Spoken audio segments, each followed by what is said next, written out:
BRS మాజీ MLA Balka Suman మరోసారి controversial comments చేశారు. అగైన్ ముఖ్యమంత్రి రేవంత్ రెడ్డి పైనే ఆయన కామెంట్ చేసిన పరిస్థితి కనిపిస్తోంది. ముఖ్యమంత్రి రేవంత్ రెడ్డిపై బీఆర్ఎస్ నేత అయితే బాల్క సుమన్ మరోసారి నోటీసులు రిసీవ్ చేసుకున్న తర్వాత కూడా ఆయన మరోసారి రేవంత్ రెడ్డి పైనే మాట్లాడినటువంటి పరిస్థితి. ఎందుకంటే మనందరికీ తెలుసు, మొన్ననే జరిగింది ఆ ఇన్సిడెంట్. ముఖ్యమంత్రికి ఒక సభలో మాట్లాడుతూ చెప్పు చూపిస్తూ సుమన్ మాట్లాడడం, అండ్ కాంట్రవర్షియల్ కామెంట్స్ చేయడం, డైరెక్ట్ ముఖ్యమంత్రిని అటాక్ చేయడం, ఇవన్నీ కూడా జరిగిపోయాయి. సో గత 3 రోజుల క్రింద ఆయన కామెంట్ చేశారు, చెప్పు చూపించారు సీఎం రేవంత్ని గురించి మాట్లాడుతూ. సో అప్పుడు మంచిర్యాలలో చేసినటువంటి కామెంట్స్, సో మంచిర్యాల పోలీసులు అయితే ఆయన మీద ఫిర్యాదు చేశారు అండ్ కేసులు కూడా నమోదు చేసిన పరిస్థితి. అయితే 2 రోజుల పాటు ఆయన కనిపించలేదు, అబ్స్కాండ్ అయ్యారు, నేపాల్ వెళ్ళిపోయాడు అని బాల్క సుమన్ కోసం టీంలుగా ఏర్పడి పోలీసులు వేట సాగిస్తున్నారు అని, గాలిస్తున్నారు అన్నటువంటి వార్తలు అయితే చూస్తూ ఉన్నాం. బట్ ఈరోజు ఆయనకు మధ్యాహ్నం పోలీసులు అయితే నోటీసులు సర్వ్ చేశారు.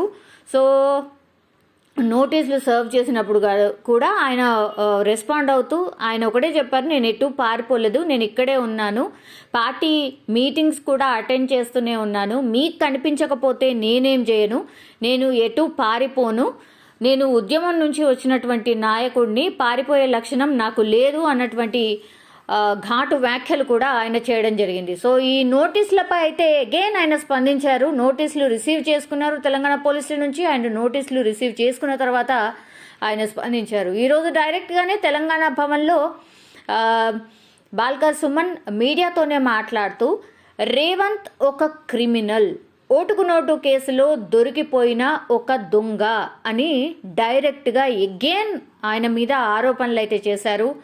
ఆయనకు నిన్ననే సుప్రీంకోర్టు రేవంత్కు ఈ కేసులో నోటీసులు కూడా ఇచ్చింది అన్నటువంటి మాటను గుర్తు చేస్తూ అగైన్ సీఎం రేవంత్ రెడ్డిని టార్గెట్ చేస్తూ ఇట్లాంటి మాటలే మాట్లాడడం జరిగింది. సో నోటీసులు రిసీవ్ చేసుకున్న తర్వాత అగైన్ ఆయన ఎక్కడ కూడా తగ్గకుండా మళ్ళీ సీఎం రేవంత్ గురించే ఆయన మాట్లాడడం జరిగింది. ఈసారి అయితే డైరెక్ట్గా రేవంత్ ఒక క్రిమినల్, ఓటుకు నోటు కేసులో దొరికిపోయిన ఒక దొంగ అంటూ ఆయన ఆరోపించడం జరిగింది. అండ్ ఇది ఈ కేసు సుప్రీం కోర్టులో పడినటువంటి కేసు. సో సుప్రీం కోర్టు ఆయనకైతే రీసెంట్లీ మొన్ననే శుక్రవారం రోజు నోటీసులు కూడా జారీ చేసింది. సో ఆ కేసుకి సంబంధించిన విచారణ రాబోతోంది. ఇది పాత కేసే, కొత్త కేసేం కాదు, మనందరికీ తెలుసు. ఓటుకు నోటు కేసు అప్పుడు టీడీపీ హయాంలో, అంటే ఉమ్మడి రాష్ట్రంగా ఉన్నటువంటి టైంలో స్టీఫెన్ రవీంద్రకు సంబంధించి ఆయనను ఎమ్మెల్సీలో తనకు వాళ్ళకు అనుకూలంగా, అంటే టీడీపీ పార్టీకి అనుకూలంగా ఓటు వేయాలి అని రిక్వెస్ట్ చేస్తూ సీఎం రేవంత్ డైరెక్ట్ వెళ్ళి ఆయనను కలవడం అండ్ 50 లక్షలు ఆయనకు చూపడం అన్నటువంటిది వీడియోస్ రిలీజ్ అయ్యాయి. దాని మీద చాలా రోజుల పాటు కేసు నడిచింది అండ్ జైలుకి కూడా వెళ్ళి రావడం జరిగింది. సో ఆ విషయాన్ని ప్రస్తావిస్తూ ఈరోజు బాల్క సుమన్ ఆయన మీద మరోసారి ఒక రకంగా మాటల దాడి, ఆ మాటల తీవ్రత పెంచారు అని అనుకోవచ్చు. సో ఆయననే ఒక క్రిమినల్ అయినప్పుడు అతని నుంచి ఇంతకంటే గొప్పగా ఏం ఆశిస్తాం అన్నటువంటి మాట చెప్పారు. అంటే ఆయననే ఒక కేసులో ఉన్నటువంటి వ్యక్తి అండ్ నాకు నోటీసులు సర్వ్ చేయడం ఏంది, నేను మాట్లాడింది కరెక్టే అన్నటువంటి మాట చెప్పే ప్రయత్నం చేస్తున్నారు బాల్క సుమన్. సో ఆ కామెంట్స్ని అట్లనే చూస్తున్నారు రాజకీయ పరంగా. అండ్ ఇందిరమ్మ రాజ్యం, ప్రజాపాలన అంటే నిర్బంధం, నయవంచన అన్నట్టుగా తయారైపోయింది అన్నటువంటి మాట కూడా చెప్పే ప్రయత్నం చేశారు బాల్క సుమన్.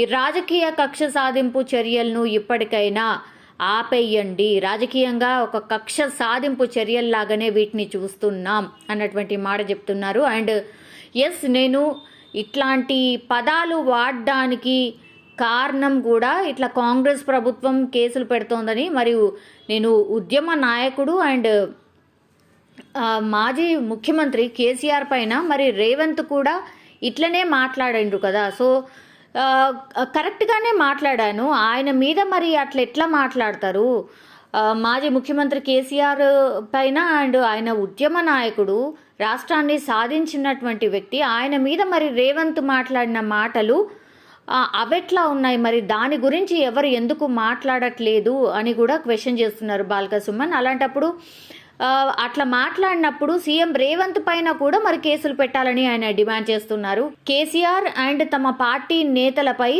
అసలు కాంగ్రెస్ నాయకులు కావచ్చు, సీఎం రేవంత్ రెడ్డి వాడుతున్నటువంటి భాష ఏదైతే ఉందో మరి వాళ్ళందరిపైన కూడా, కాంగ్రెస్ నేతలపై కూడా మరి కేసులు పెట్టాలి. ఎందుకు పెట్టట్లేదు?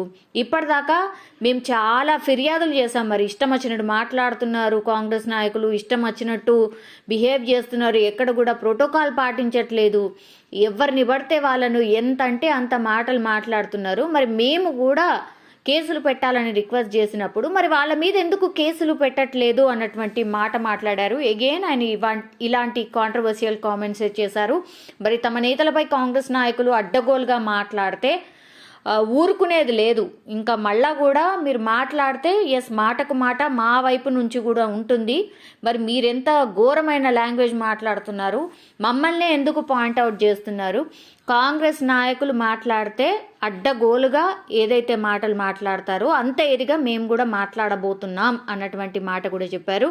దెన్ ముఖ్యమంత్రి రేవంత్ రెడ్డికి కానీ, కాంగ్రెస్ నేతలకు కానీ తెలంగాణ ప్రజలు డెఫినెట్లీ బుద్ధి చెప్తారు అని కూడా బాల్క సుమన్ హెచ్చరించినటువంటి పరిస్థితి కనిపిస్తోంది. ఆ మాటల దాడి అయితే పెరిగిపోయింది. రోజు కాంగ్రెస్ అండ్ బీఆర్ఎస్ ఈ రెండు పార్టీలు ఏదో ఒక పాయింట్ ఆఫ్ టైంలో ఎవరో ఒక నాయకులు ఇటు నుంచి అటు స్పందించడం, అటు నుంచి ఇటు స్పందించడం మనం చూస్తూనే ఉన్నాం. అండ్ ఏకంగా సీఎం రేవంత్ రెడ్డి పైనే బాల్క సుమన్ మొన్న చెప్పు చూపెడుతూ మాట్లాడడం, ఆయన మాట్లాడిన మాటలు కూడా మనం అందరం చూసిందే. అవి ఎంత కాంట్రవర్సీ క్రియేట్ చేశాయో మనందరికీ తెలిసిందే. సో వాటన్నిటి పైన కూడా ఈరోజు ఆయనకు మంచిర్యాల పోలీసులు అయితే నోటీసులు సర్వ్ చేయడం జరిగింది. మీ వివరణ ఏంటి అన్నటువంటి మాట అడగడం జరిగింది. సో ఆ వెనువెంటనే ఆయన ఎగైన్ మీడియా సమావేశం పెడుతూ మళ్ళీ ఇట్లాంటి మాటలు మాట్లాడడం ఇప్పుడు కలకలం క్రియేట్ చేస్తున్నాయి. మరి ఫర్దర్గా ఏం జరగవచ్చు? నిజంగానే మొన్నటి నుంచి కూడా మనందరికీ తెలుసు బాల్క సుమన్ అరెస్ట్ కాబోతున్నారు అన్నటువంటి మాట. ఈరోజైతే నోటీసులు అయితే సర్వ్ చేశారు. మరి ఇప్పుడు మాట్లాడినటువంటి మాటలు ఏవైతే ఉన్నాయో ఎగైన్ సీఎం రేవంత్ రెడ్డి మీద ఇట్లాంటి కాంట్రవర్షియల్ కామెంట్స్ చేశారు కాబట్టి డెఫినెట్లీ బాల్క సుమన్ అరెస్టే కాబోతున్నారు అన్నటువంటిది అయితే వినిపిస్తోంది. మరి అందుబాటులో లేరు, ఎక్కడున్నారు